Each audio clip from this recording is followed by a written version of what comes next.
del código. Entonces, decíamos que la tradición es pasar la propiedad de una persona a otra y que la tradición entre vivos es un negocio jurídico.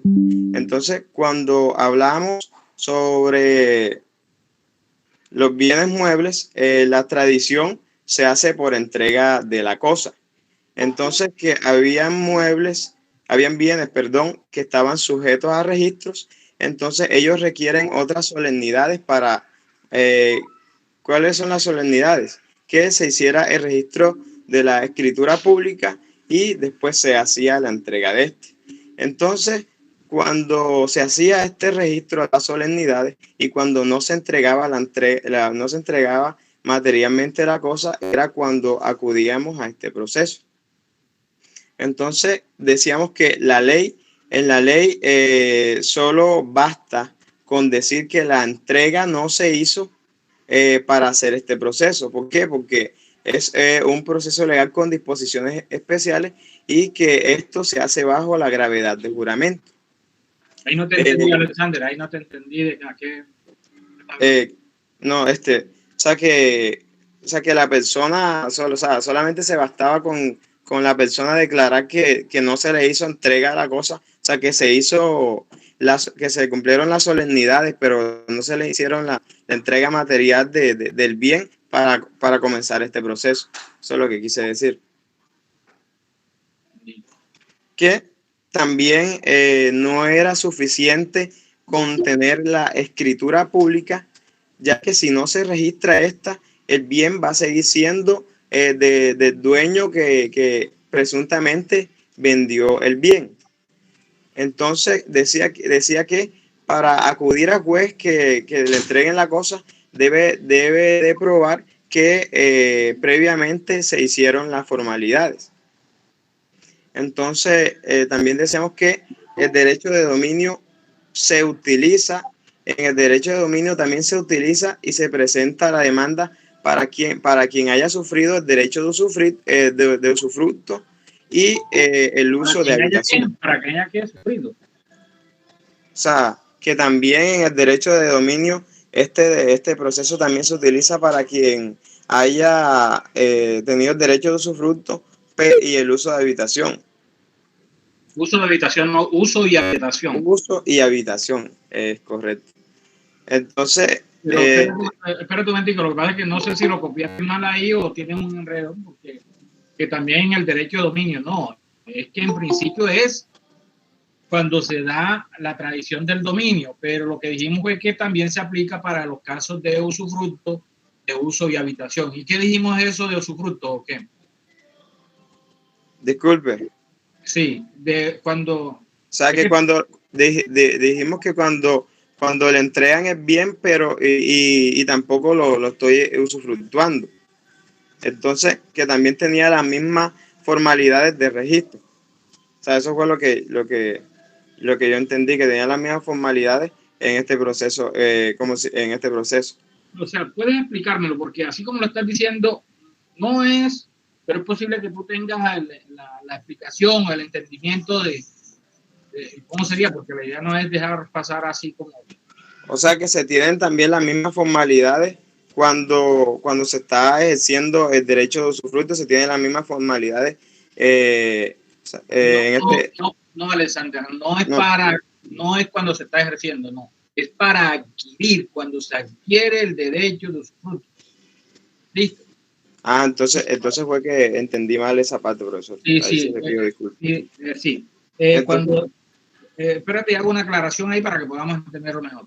Cuando hablamos del dominio, porque el dominio sí lo pasamos, cuando se hace la tradición, pasa de una persona a otra, ¿verdad? El dominio de un bien. Pero dijimos, también se aplica este proceso cuando se trata de el derecho de usufructo de uso y habitación. ¿Cómo entiendes eso de usufructo? ¿Cómo lo entendiste? Explícanos para eso. O sea, cuando a uno le entregan un bien y uno tiene de pronto, o sea, tiene la posibilidad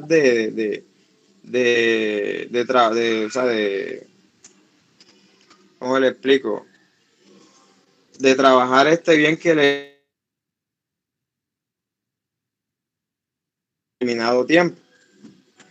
Ajá. Y entonces, ¿cuándo tendrías que recurrir a la demanda de entrega? ¿Cómo? ¿Cuándo entonces tendrías que recurrir a la demanda de entrega de que estamos hablando, de que tú estás hablando?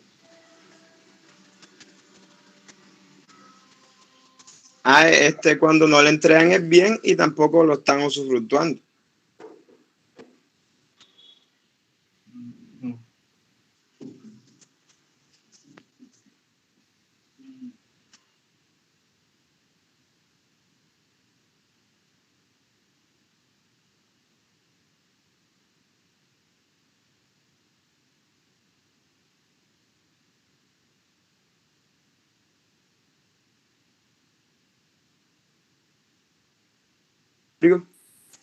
Que se deben tener, que es la copia de la escritura pública con la constancia de registro. Entonces, dijimos que en la escritura debe constar la obligación de carácter exigible. ¿Qué quiere decir eso? Que ésta no esté sometido a un plazo o a una condición. También acabamos que cuando el título parece que ya se cumplió la entrega, el demandante debe afirmar que no se entregó el bien. Entonces, o sea, el demandante declara bajo la gravedad de juramento que no se le... también... ¿Cómo entiendes esa parte,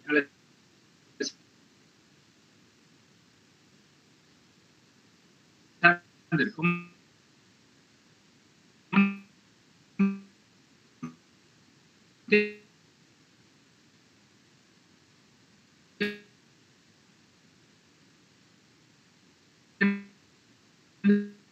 Esa parte.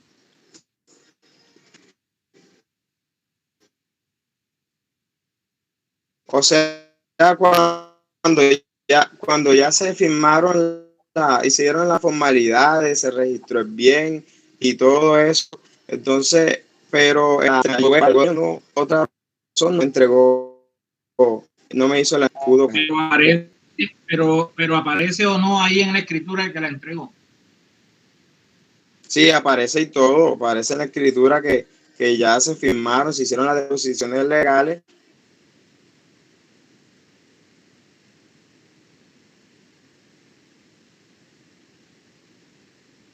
Casos donde se declare bajo la gravedad de juramento y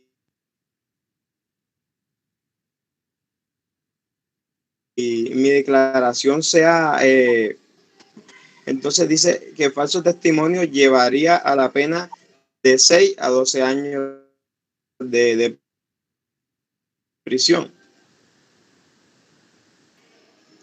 Entonces, también hablábamos de cuando se demanda y el demandado no se opone, entonces se dicta sentencia a favor del demandante.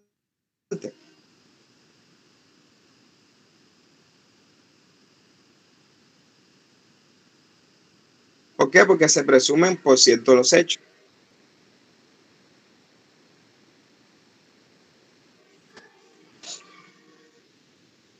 Sí. Entonces, cuando vaya a hacer la entrega y que habían situaciones donde se hacía la entrega bien, pero se encontraba gente. Dice la pero que antes de la tradición, es decir, el contrato fecha que necesita el contrato. Porque si yo compré, digamos, la casa, vivía en una ciudad y trabajo en obra, vendí mi casa para comprar otra, entonces dentro de esa situación encuentro a unos inquilinos ahí viviendo. Entonces yo tengo la posibilidad de pedir la terminación de ese contrato porque estoy necesitando pues, utilizar ese día de terminación del contrato, no se debería indemnizar. Bien, ese fue como un paréntesis que hicimos ahí ante Sí. una pregunta. Una pregunta que yo le hice. Sí, también hablamos de, creo que terminamos allí y hablamos del proceso de rendición provocada de cuenta. No, pero espera. Antes de eso, quedó ahí como algo para aclarar cuando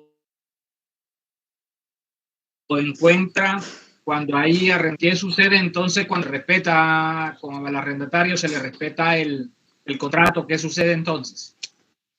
Bueno, o sea, de pronto que él tenga el contrato, pues se le venza en un mes, el contrato del arrendatario, pues yo espero que se le venza eso, ya le digo que no va a haber prórroga. Y cuando yo necesito ya el bien, porque ya realmente lo estoy necesitando, usted dijo que se debía indemnizar con 3 meses a los inquilinos y terminó el contrato. Pero, o sea, hace cuando el contrato ya existía antes de haber comprado el bien. Pero ojo, no es que faltando un mes y entonces decimos que no lo vamos a renovar. Aclarando que esto no hace parte de la entrega de la cosa del traente al adquirente, pero ya que tocamos ese tema, vamos a hacer una aclaración. No es que faltando un mes yo puedo decirle, mire, ya no lo voy a renovar, porque faltando un mes ya el contrato se ha renovado, porque la ley establece que debe avisarse con una antelación no inferior a 3 meses.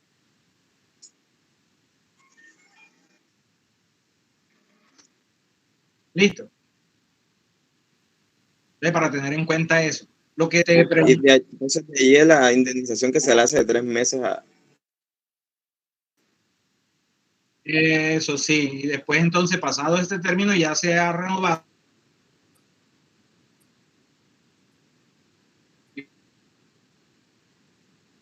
Este es anterior a la tradición al arrendatario para que en lo sucesivo tenga como arrendador al nuevo propietario, no al anterior. Para eso, para efecto de pago de cánones y esas cosas. ¿Listo? Bien. Alexander, Continúo, profesor. No, continúo. Ya. Te doy un 4-2, ya vamos a ver si hay otra persona aquí. Profe, yo quiero participar. Juliana. Sí, yo. Yo que no tengo tampoco todavía cabello. Sí, profesor. Bueno, profesor, siguiendo lo que me dijo... Espera. ¿Cómo? Espera un momentico, espérate. Qué pena. Es para decirte, mira, no puedes tener texto en tu computador, en tu pantalla, ni cerca que puedas leer. Listo, te debes concentrar en tu cámara. ¿Listo? Listo, okay. Sí, claro. Bien, adelante. Bueno, profesor, estuvimos hablando de un artículo, no recuerdo el número, la verdad, está hablando del... No sé qué cosa provocada de cuentas, eso es la rendición provocada de cuentas. Pues creo, si no estoy mal, es el artículo 378, corríjame si no es así. 378 fue el que mencionó ahorita el Sanders. Entonces el 379. Qué pena. Se estuvo hablando en la clase que siempre esta rendición provocada de cuentas siempre debe ir soportada, debe tener los soportes correspondientes por la persona pues, que la presenta. ¿Cuándo se presenta esta rendición provocada de cuentas? Pues cuando la persona, cuando alguien está adeudando algo por lo general o si hay alguna falla con respecto a diferentes cuentas, pues se le demanda a la persona que deba presentar ciertas cuentas para esclarecer los hechos y se provoca, Juliana, obviamente. Esto se llama... Vamos a para un mejor entendimiento, vamos a empezar por qué, porque lo que me dijiste no es como lo correcto. ¿Cuál sería el origen? ¿Cuál sería o sea, antes de entrar a la parte procesal, cuál sería el origen? ¿Por qué yo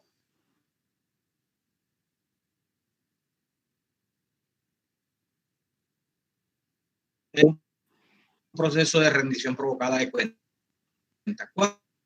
¿Cuándo se da la rendición de cuenta?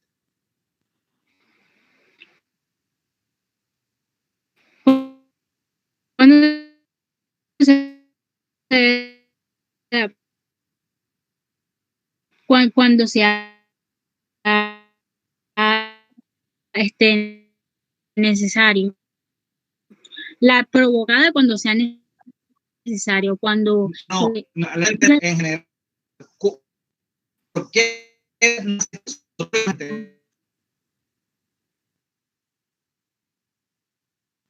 proceso en esto, o bueno, introducción, pues la recuerdo la verdad, pero sí, más adentro, o sea, me adentré más que todo explicación al problema. Un proceso de esto. Debe haber una administración de una persona, ¿te acuerdas? Porque es de ahí donde se origina. Hay comunidad de bienes, hay una persona que lo está administrando, esa persona no presenta cuenta, no dice nada.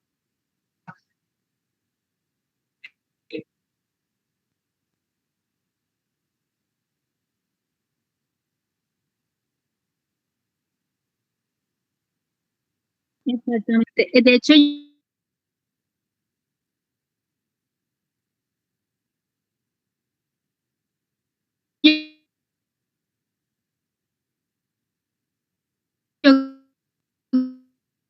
creo que usted, perdón, la demanda debe estar estimada bajo juramento, siempre. No es correcto, no. La demanda no. Lo que sucede es que, bueno, vamos a hablar ahora sí de la rendición provocada para ver si nos ubicamos. Rendición provocada. Sí, estaba hablando de la rendición provocada, profe. Sí, listo. Mira, sí. Juliana, ¿quién es el destinatario?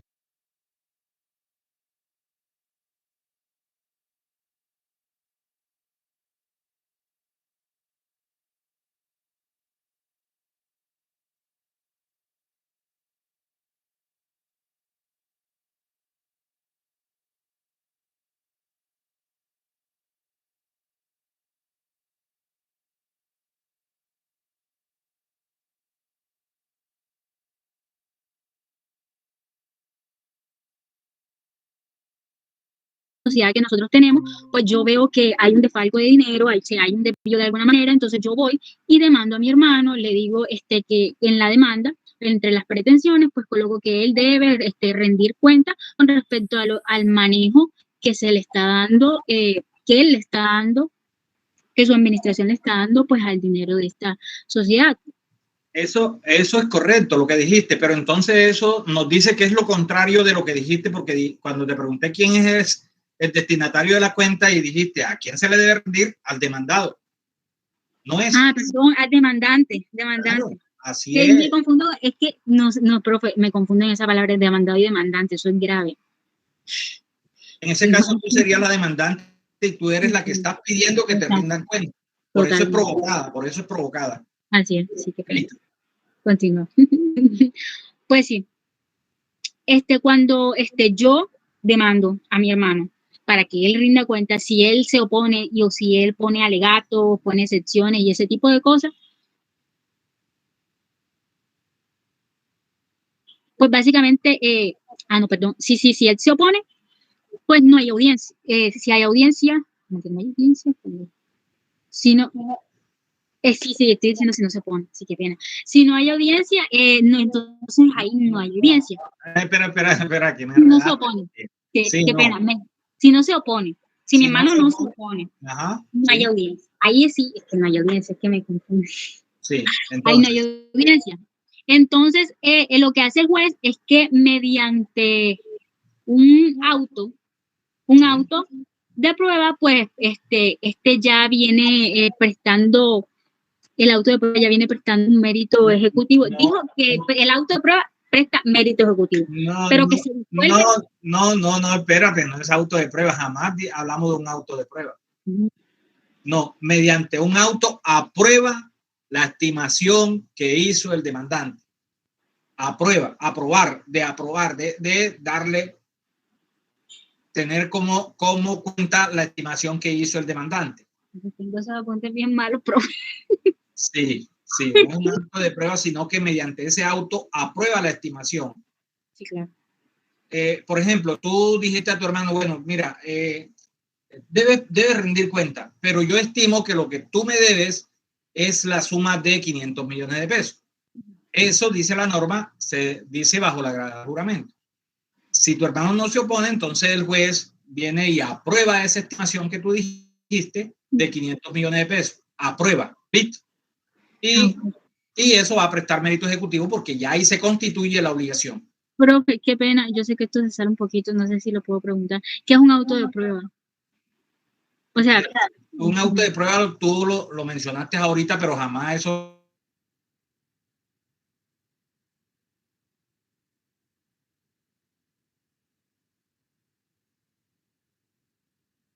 jamás lo dijimos. Y un auto es una providencia. Ya habrás visto en los dos procedimientos anteriores que hay las providencias se dividen en autos y sentencias. Los autos son los que se dan en el trámite del proceso y la sentencia es con lo que termina la litis, donde se resuelve el fondo del asunto. ¿Listo? Ok, sí, profe. Bien, entonces estamos en la rendición provocada de cuenta. ¿Qué debe presentar el demandante cuando presenta la demanda? ¿Qué debe presentar? Soportes. Siempre se debe acompañar la demanda con los ciertos soportes pues adecuados, los pertinentes. Eso me hace pues irme también a la rendición voluntaria de cuentas. No, pero no te pases para allá, espérate, si estamos en la provocada apenas. Es que estamos en la provocada. Cuando el demandante presenta la demanda, ¿qué debe presentar? Soporte, eso es un término como muy general. Bueno, listo, presentará algún anexo. Pero, Juliana, es que hay algo específico ahí que debe presentar. Que ya lo mencionaste, pero es para ubicarte porque fíjate que te estoy preguntando y si lo tuvieses ahí en el radar me lo hubieses dicho enseguida, pero veo que no. Yo presento la demanda, listo, o tú vas a presentar la demanda ya que tomaste el ejemplo con tu hermano. Entonces tú presentas la demanda. ¿Qué debes presentar con esa demanda? Además de soporte. La demanda debe tener, siempre debe estar bajo gravedad de juramento. ¿Qué cosa bajo la gravedad de juramento? No siempre. ¿Qué cosa? Se debe hacer una creo que era la estimación de la demanda, debe estar bajo gravedad de juramento, ¿no? No, pero no la estimación de la demanda, fíjate, es que tiene una confusión. No la estimación de la demanda, sino la estimación de las cuentas. Ah, claro. De la cuenta, que es lo que tú consideres que tu hermano te debe o que tú consideres deberle a él, porque la norma prevé eso, que es posible que tú al sacar la cuenta y estime, dice, uy, si yo soy el que le debo, y entonces dice, yo le debo tanto o estimo que él me debe tanto. Listo. No, sí. Pero un momentico, profe, qué pena. Pues sí, profe. Bien, ahora ya dijiste el evento.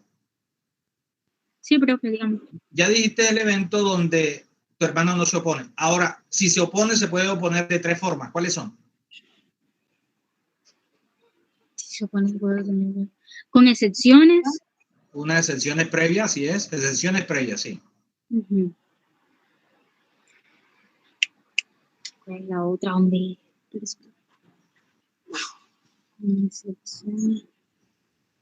No recuerdo, profe. No recuerdo la otra que tiene. ¿Objeción de las cuentas? Sin objetas, sin... Ajá. Y la objeción de la estimación. Qué pena. Miércoles, ¿qué dice aquí? Abril. ¿No es la objeción de la estimación, profesor? Sí, puede objetar, puede objetar la estimación, puede oponerse diciendo que no está obligado a rendir cuenta o puede presentar excepciones previas. Ah, ok. Esas son las 3. Si se pueden, listo. Bueno, profesor, venía diciendo que también toda esta demanda, pues siempre se debe... Cuando objeta, Juliana, ¿qué? Cuando el demandado objeta, ¿qué debe hacer?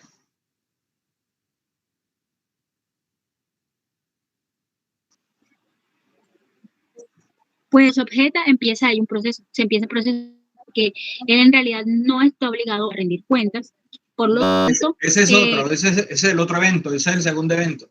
El primero es cuando él objeta, dice objeta la estimación, ¿qué debe hacer él con esa objeción? La objeción que cuando mi hermano objeta, si mi hermano objetara lo que yo le estoy... ¿Qué debe hacer él cuando pues, objete? Ahí no se prescribe la audiencia, porque se prescribe cuando sí cuando... Ah, no. Sí, cuando él no la objeta, se prescribe la audiencia. ¿Se prescribe? No. Prescribe, no. Ese término no va ahí. No, ya ese lo dijimos cuando él no objeta. Ahora ya él objetó la cuenta. Ah, ¿Qué debe hacer? Objeta. Sí, ¿qué debe hacer? ¿Qué debe hacer tu hermano cuando objeta la cuenta? Debe soportar la objeción. ¿Cómo debe soportarla? Con documentos que demuestren las cuentas, con documentos que soporten. Con documentos que soporten la estimación de cuentas. No, la estimación no, las cuentas. Él debe presentar las cuentas con todos los soportes. Claro. Él debe presentar las cuentas con todos los soportes. ¿Listo? Sí. Bien, bien. Ahora pasamos al segundo evento. ¿Qué sucede? No está obligado. Eso. Se opone y dice, no está obligado. No está obligado a rendir cuentas. ¿Qué sucede en ese caso? Pues ahí el juez, recuerdo que se señalaba un término prudencial para que él aportara ciertos documentos que probaran, por lo cual él no está obligado a rendir las cuentas. No. De pronto él dice, lo soporta. Adelantarte, no. Cuando él dice que no está obligado, se opone porque dice que no está obligado, entonces allí sí nos vamos a las audiencias. Se da el debate probatorio y el juez mediante sentencia decide si está obligado o no. ¿Listo? Sí, pero... Ahora ahí te adelantaste. Cuando el juez dice que está obligado, entonces es cuando le da un término prudencial para que presente la cuenta. ¿Listo? Sí. Sí. Y cuando la presenta, ¿qué puede hacer ahora el demandante? Pues luego de esto, obviamente se le da el traslado al demandante. Sí. O sea, a mí, en este caso. Sí. Y hay un término establecido, si no estoy mal, de 10 o 15 días. Vimos nosotros en clase. Si estoy mal, corrígame, profe. Te dan 10 días ¿para qué? ¿Qué puedes hacer tú? Para yo objetarla. Para objetarla. Y si la objeta, entonces, ¿qué pasa con ese trámite? Pues si el juez lo aprueba. No, aquí hay un trámite ahí que dice, entonces se le da el trámite ¿qué? Al demandante. No, el trámite. Al demandante no le va a dar trámite a la actuación que están presentando, a la cuenta y la objeción. ¿Se le da qué trámite se le da?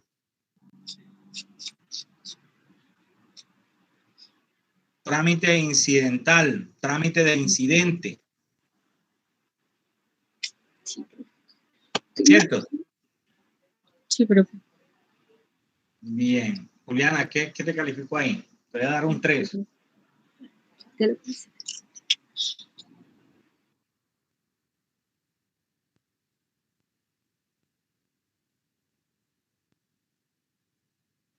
A ver, otro estudiante que quiera.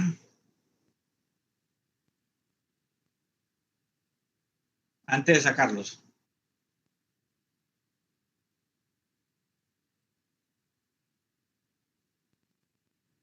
Ellos los depositan, los cuidan, los mantienen allí hasta que se tenga que hacer la entrega.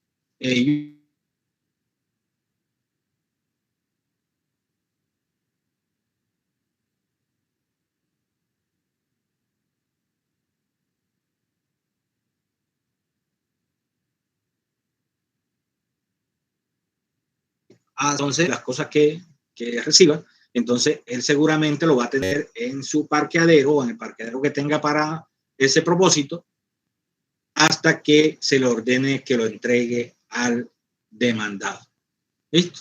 si se hace la consignación del dinero o se secuestra el bien, si se trata de bien, entonces el juez dicta sentencia declarando válido el pago. Oigan eso. Si usted cumplió con lo que el juez le ordenó, si era dinero, consignó el dinero dentro del término que dijimos, que son los 5 días siguientes al vencimiento del traslado,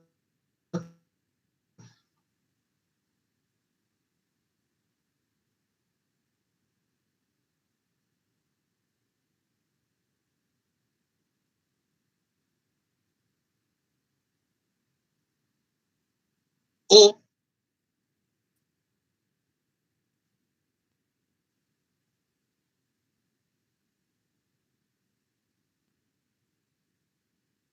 si presentó el bien,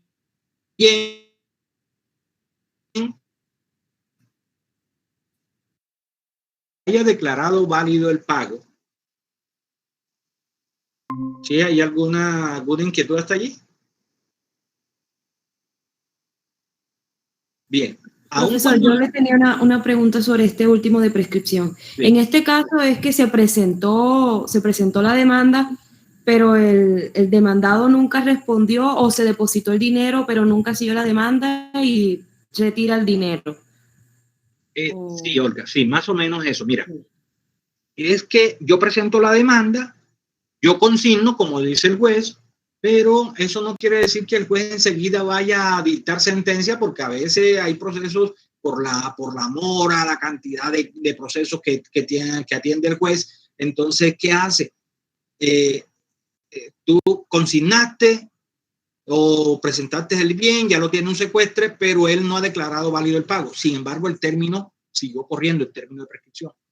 Faltaban 6 meses y el juez no, para el término de prescripción, y el juez no dictó sentencia en esos 6 meses.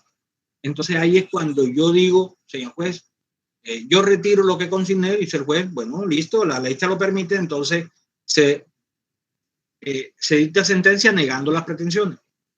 Y cuando a mí me quieran demandar, como ya se venció el término de prescripción, entonces yo puedo interponer la exención de prescripción extintiva. No voy a interponer la exención de consignación del importe del título porque yo retire antes que el juez declarara válido. En cambio, que cuando el juez lo declara válido, entonces ya sí lo que me corresponde es proponer la exención de pago, de consignación del importe del título. ¿Listo? ¿Te aclara eso o queda alguna inquietud? Si alguien tiene una inquietud, por favor hágala, que no hay problema. Nosotros seguimos explicando. Profesor, una pregunta. En ese caso, ¿quién le responde al demandante? O sea, tal vez sea absurdo, pero es que me pongo, o sea, en ese ejemplo, allí se dilató el proceso o por, digamos que procedibilidad del mismo. Por lo tanto, ¿quién le respondería al demandante? Porque es que en realidad se ejecutó el pago y todo, pero por atender a otros procesos, no se validó. Entonces, ¿qué sucede ahí? María Daniela, tú me estás preguntando en quién le responde al demandante. El demandante es el deudor. Y él retira lo que consignó porque él quiere. Entonces, si no se le causa perjuicio, al contrario, eso le favorece, entonces, ¿qué va a reclamar? No hay nada que reclamar. ¿Se da cuenta? Pero se le está escuchando bajito. Ajá. No se le escuchó lo último, profesor. Listo. ¿Qué es lo que estamos diciendo? Ella le dice, ¿quién le responde al demandante? El demandante es el deudor. Si el demandante es el deudor, entonces no se le está causando ningún perjuicio porque él es el que está retirando él mismo lo que consignó. Entonces, en ese caso, no se le causa ningún perjuicio. Tal vez podríamos decir, ¿quién le responde al acreedor, que es el demandado? Pero si es que el acreedor, él está en mora y él no ha querido recibir, tampoco se le causa perjuicio, porque el deudor tuvo que recurrir al proceso para consignarle porque él no ha cobrado. Entonces, fíjate, en los dos casos no hay perjuicio y por lo tanto no hay responsabilidad. ¿Listo? Listo, profe. Bien. Lo que me faltaría sería un evento. ¿Cuál es? Cuando el juez declara válido el pago, pero las partes, deudor y acreedor, se ponen de acuerdo para que el deudor nuevamente retire lo que se consignó. Eso es posible. Eso lo contempla la norma. ¿Puedes repetir el último? Sí, claro que sí, con mucho gusto. Mira, A y B, A demanda B para consignarlo. El juez ya declaró válido el pago, es decir, que ya ese pago corresponde a B, que es el acreedor, ¿verdad? Pero ellos, después que el juez dicta sentencia declarando válido el pago, ¿qué hacen ellos? Se ponen de acuerdo y le dice, hombre, listo, yo estoy de acuerdo que tú retires eso. Entonces, la norma dice que en ese caso, eso se mira como una obligación nueva. Porque, claro, ya fue declarado válido el pago y al ser declarado válido el pago se extingue la obligación. Pero como ellos acuerdan que el deudor nuevamente retire lo que había consignado, entonces la norma ya lo tiene como una obligación nueva. Es más, se extinguen también los gravámenes, dice la norma. Se extinguen los gravámenes. Eso lo pueden leer por allá en el artículo 1664, que habla el parágrafo aquí del artículo 381. Entonces, la parte acuerda que el deudor nuevamente se quede con lo que había consignado, lo retire, pero entonces se mira como una nueva obligación. Eso hace que se liberen las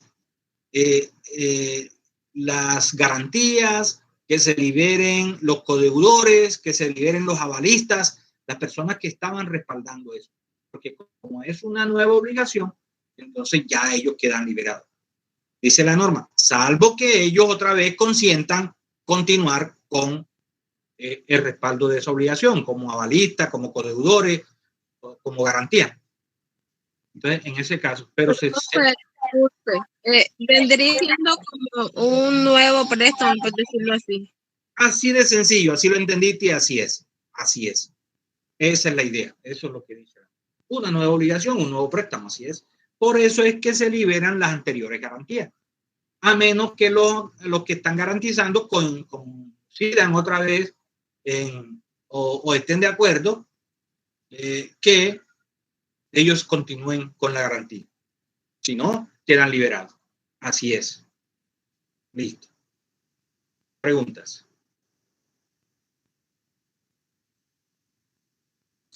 Oiga. Profesor, una pregunta. ¿Con garantía se refiere a que la obligación pasada siga vigente o a los gravámenes? Ya son los gravámenes, la hipoteca, las prendas, el avalista, el codeudor, ¿ves? Esos son. Bueno. Voy a hacer un paréntesis porque obtuve respuestas de la universidad y entonces me dijeron que no se podía en el día sábado, sino que tiene que ser en día hábil, de lunes a viernes y en el día. Podríamos tomar la próxima clase, pero en la tarde, el día de la próxima clase, para presentar las audiencias allá en la universidad, justamente después del festivo. Lo quiero ante la situación, porque si no sería obligatorio, listo, lo fijamos, pero ante la situación lo quiero consultar con ustedes, aunque eso es como o sea, a las 6. No permite, sino en la tarde, sería en la tarde, después a partir de, qué sé yo, de la 1 de la tarde, para que alcancemos a evacuar todos los grupos. Profesor, creo que al igual que muchos compañeros, hasta el día de hoy, después de 2 tenemos clases. Es que ese es el problema. Es que eso queda muy difícil. Entonces les toca presentarla mediante grabación.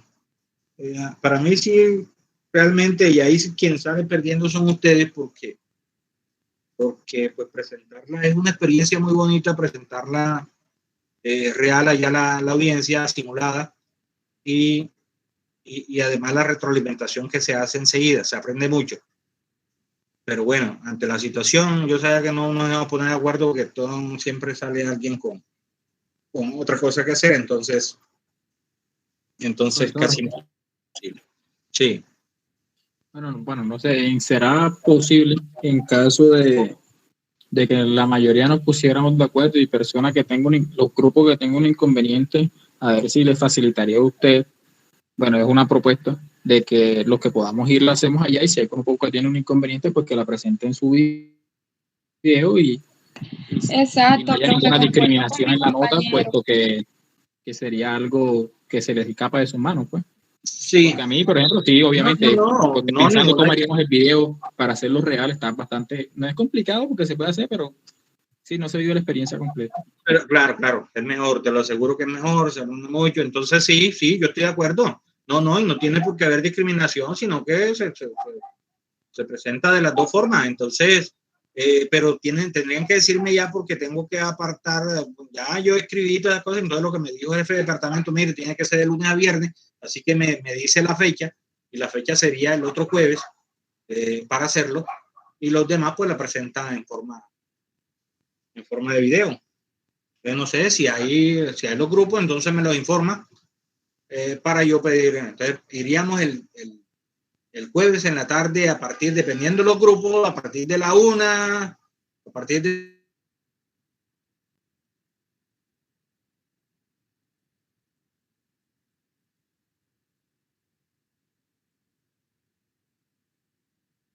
Por cierto tiempo. En el orden, por eso está en los varios grupos en un salón. No, en un salón podemos entrar para hacerla, creo que podríamos entrar hasta 4 grupos, 20 personas. Llevamos, para que no nos presenten allá inconvenientes, pues nuestro tapaboca y todas las cosas, entonces nosotros. Pero vamos entonces a presentarlo temprano, ¿te parece? Vamos desde la 1, a ver cuánto alcanzamos a evacuar. Listo, profesor, y una pregunta, bueno, y ahora que podemos lo de la fecha, pregunta para lo de la audiencia, o sea, como usted dijo que teníamos que hacerlo, pregunta, ¿qué tenemos que llevar para la audiencia? O sea, ¿qué material llevarían? Por ejemplo, porque si la hacemos por video no tendríamos que llevar ni contestación, ni demanda, ni esas cosas, pero usted nos dirá qué hay que llevar, qué tenemos que preparar, pues. No, el ejercicio es todo oral, nada escrito, no tienen que entregar nada, usted arman su caso, lo ponen en escena, y eso es lo que van a presentar. No tienen que presentar nada escrito porque ya va a ser suficiente con verlo allí en la puesta en escena. Así que es allí donde pueden hacerlo, como si estuviesen llevando un proceso normal y se presentan a su audiencia para adelantar la audiencia, listo. Agotar las etapas de la audiencia. Listo, profesor, eso. Sí. Bien, entonces, ojo, ahora el grupo, como eso vamos a pasar a partir del primero, grupo número 1, pues, a partir de 1. Eso sí, yo estoy puntualito allí, a esa hora empezamos. Bien. Listo, profesor. Bueno. Ahora continuamos con... Profe, adelante. Sí, adelante. Entonces, ese día pasarían ¿cuántos grupos? Mira.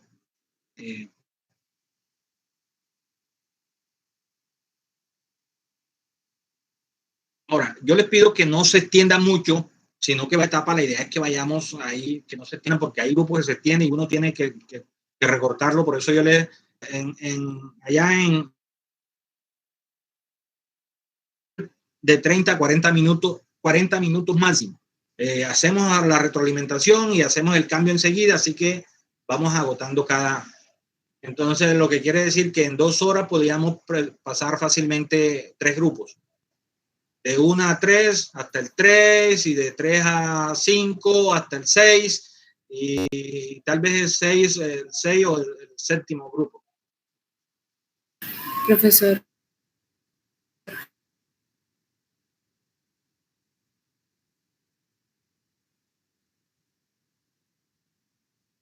Bien. Y si algún grupo manda video, ¿hasta cuándo tiene límite de tiempo? Listo, que los que vayan a enviar video, habíamos dicho que hasta este domingo, porque hay que ir Tenemos un parcial intermedio que tiene un porcentaje ahí especial. Profe, la última ¿Cuándo, semana de la de 20, Sí, la la de última. 17, por ahí. Así es, pasa esta semana y todavía tenemos la semana que viene arriba. Entonces, allí tenemos el parcial intermedio. En 2 semanas, Sería el la del 16. Sí. Sí. Bien. ¿Alguna otra inquietud? Vamos a continuar. Vamos a ver un proceso de impugnación de acto de asamblea. Es un proceso que se da poco, pero sí también se da. ¿Y cuándo se presenta este proceso de impugnación de actos de asamblea, de junta directiva o de socios? Escuchen el título. Artículo 382. Impugnación de actos de asamblea, de juntas directivas o de socios. Actos. Las decisiones que las asambleas toman, que toman las juntas directivas o que toman los socios.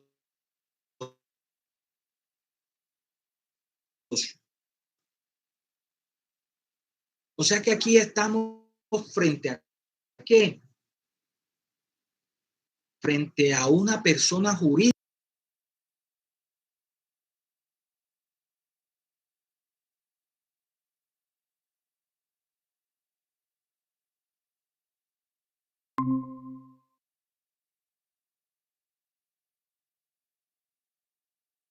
Regir esa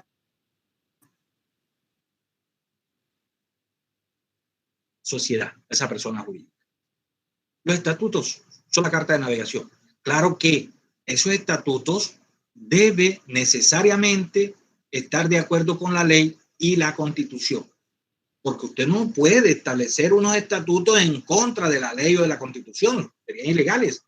Claro, inclusive ni siquiera las universidades, que ellos tienen autonomía universitaria, pero tienen autonomía universitaria para autorregularse, pero jamás ir en contra de una norma o de la Constitución. Bueno, si encontramos que en estas asambleas, en estas juntas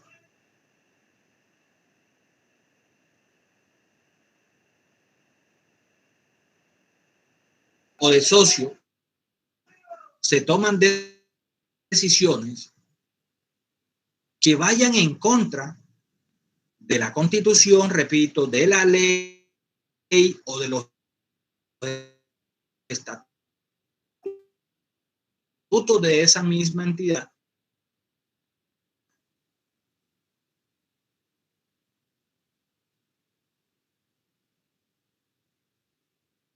entonces se pueden impugnar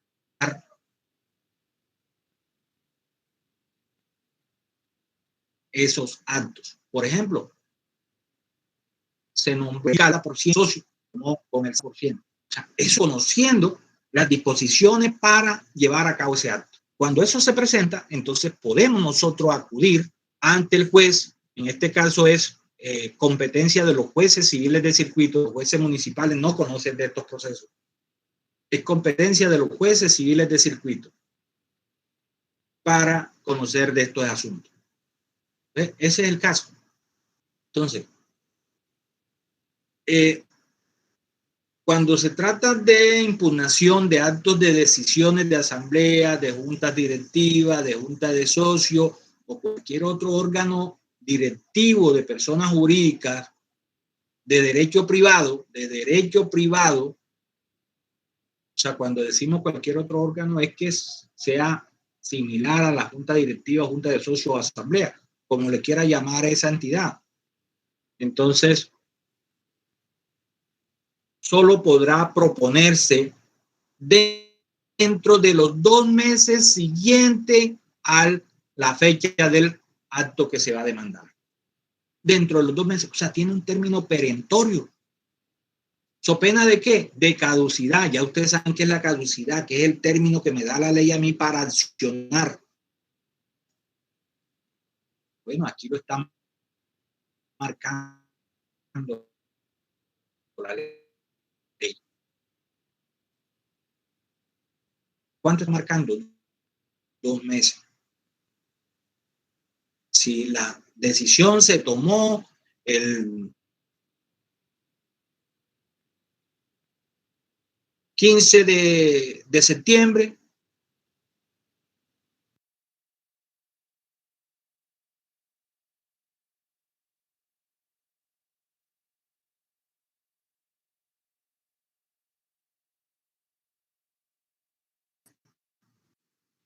cuando se trate de acuerdos o actos que deban ser registrados, ¿dónde se registra? En Cámara de Comercio o cualquier otra entidad que lleve registro de esas entidades.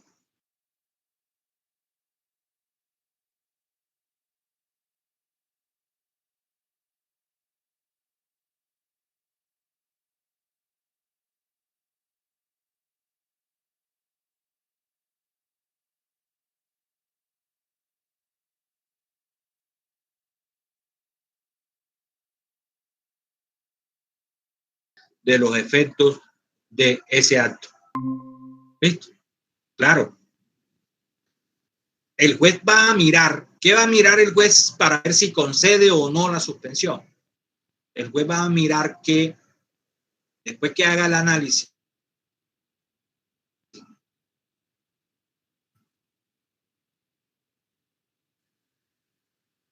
va a mirar si con reglamento, los estatutos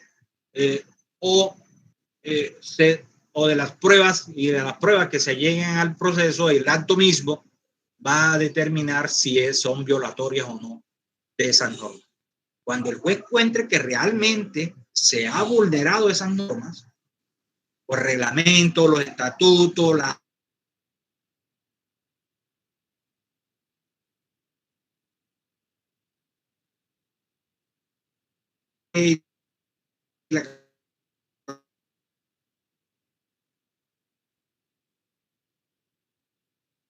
Constitución. Entonces, no de una dita sentencia, no sé. Sí, no, imagínate que las medidas cautelares son así, son efectos provisionales, porque es que no se hace, es que de entrada ahí todavía no se han recaudado todas las pruebas.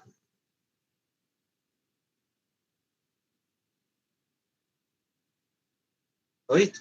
Porque si tú me dices eso, Betas dicen que ese señor Sil se le dicta medida de aseguramiento, pero espérate, es que todavía viene el debate probatorio. A ver, porque si realmente de entrada usted dice, no, mire, es que aquí no hubo quórum por esto, pero después se prueba otras pruebas que presente la otra parte que realmente sí hubo el quórum y no como la parte lo dice. ¿Tú sabes cuánta prueba mañana se puede presentar? Entonces, el juez decide de entrada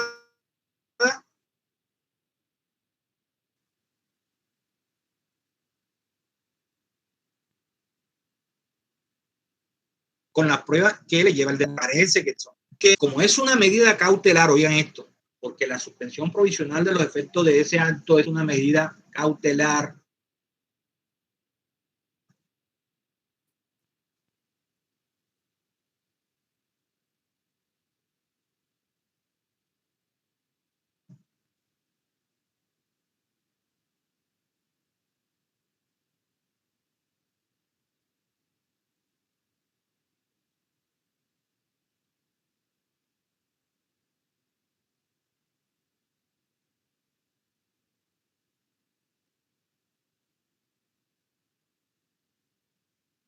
En los demás procesos donde se piden medidas cautelares para evitar un perjuicio, entonces la norma establece que se debe prestar caución, y acá dice